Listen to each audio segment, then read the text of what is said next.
shower. Yes, ang romantic pakinggan, 'di ba? Ang sarap subukan kasi nga naman shower. But kapag may dryness ang babae, hindi ito advisable kasi mas mahihirapang makapag-penetrate ang lalaki doon sa loob ng ari ng babae kapag siya ay nagda-dry at nalalagyan pa ng tubig. Maitim ba skin, underarm at singit mo? K-Skin ang bahala sa'yo. Premium ang ingredients, paraben-free and sulfate-free, and FDA-approved, kaya safe for everyone. With K-Skin, ibalik ang alindog mo. Huwag nang magpahuli.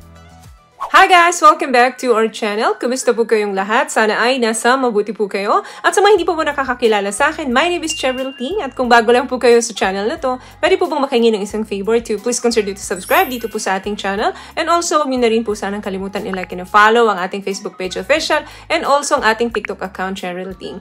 Maraming salamat po. And for today's video is another concern video po. Ang sabi niya, Hi Miss Ting, ano kaya sa tingin mo ang pinakaayaw or turn off na sex position ang mga babae? Okay, maganda tong tanong mo, no? Kasi with all due respect naman dun sa mga palabas or movies na napapanood natin, hindi lahat ng posisyon dun ay fun. Nangyari lang na may script, kaya kailangan sundin iyon. Why? Because some require great amount of flexibility. Kailangan marami kang energy para magawa yung posisyon na yon. So, mataas yung demand, ano? Kaya hindi kami komportable kung tutuhanan lang naman ang usapin. Pag-uusapan natin dito, hindi lahat sasang-ayon na, no? Kasi iba't iba naman talaga ang preferences ng mga babae when it comes to SEX. But rest assured, maraming mga kababaihan po ang sasang-ayon sa mga pag-uusapan natin dito. Number 1, baliktaran, 88. Or sa is-9.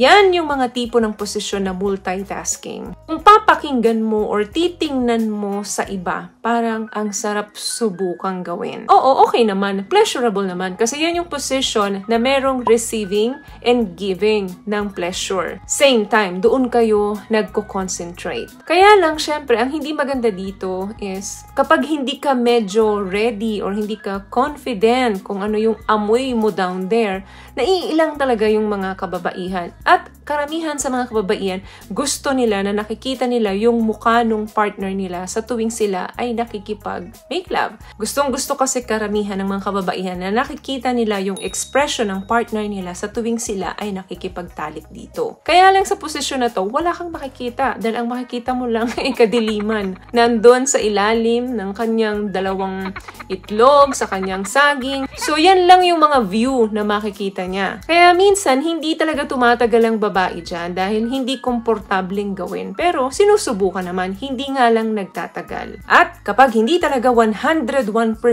ang babae na confident siya doon sa kanyang down there, hindi niya talaga yan ito-try. Pangalawa, alam nyo ba yung reverse cowgirl? Yung nasa top yung babae, kaya lang hindi siya nakaharap facing doon sa partner niya. Siyempre, ano nga namang view ang makikita mo kung paanong partner mo ang nasa harapan mo? Hindi naman nakaka-stimulate yung ganong view, 'di ba? Yung mga ganitong task, dito medyo nahihirapan tumagal ang mga babae sa ganong klaseng position. What I love about this product, itong No More Dark Secret ng K-Skin, bukod sa may advanced whitening na siya na kung saan pwede niyang matulungan na pumuti yung mga singit-singit mo, moisturizing, meron siyang anti-irritation, antibacterial, maintain healthy pH level. Hindi lang pambabae, meron din po tayong pang-lalaki. Pangatlo, ito yung standing up or pareho kayong nakatayo. Kung binubuhat mo siya especially para lang tamaan yung tamang angle. Hawak mo siya dun sa waist niya, then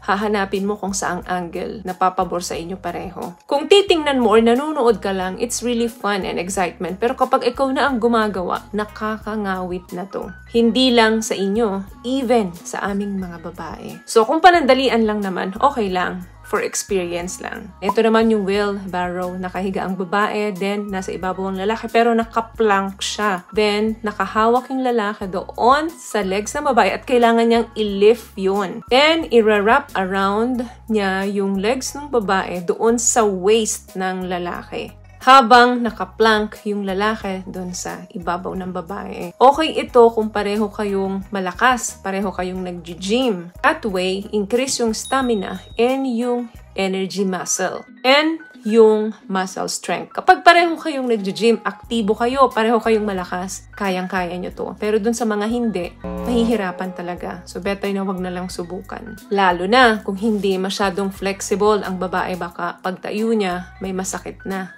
Last one, shower. Yes, ang romantic pakinggan, di ba? Ang sarap subukan kasi nga naman shower. But it boils down doon sa balance ng lubrication kasi ang water is anti-lubricant po. So, kapag may dryness ang babae, hindi ito advisable kasi mas mahihirapang makapag-penetrate ang lalaki doon sa loob ng ari ng babae kapag siya ay nagda-dry at nalalagyan pa ng tubig. Nawawash out kasi yung fluids na nanggagaling sa babae. Pero kung gusto nyo talaga subukan, well, better na mag-lube kayo kapag nasa shower kayo para mas masarap yung mararamdaman ng partner ninyong babae. And of course, medyo inconvenient sa mga babae kapag nakatayo sila ng matagal. Minsan kasi kapag tumatagal na sa relasyon ng babae, nagiging tamad na yan.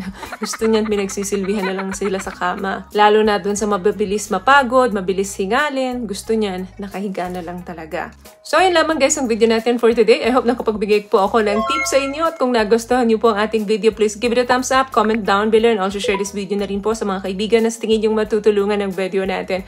Once again, palagi po kayong mag-iingat at palagi po kayong manalangin. Thank you guys for watching and see you in our next one. Always love yourself and be a blessing. Bye!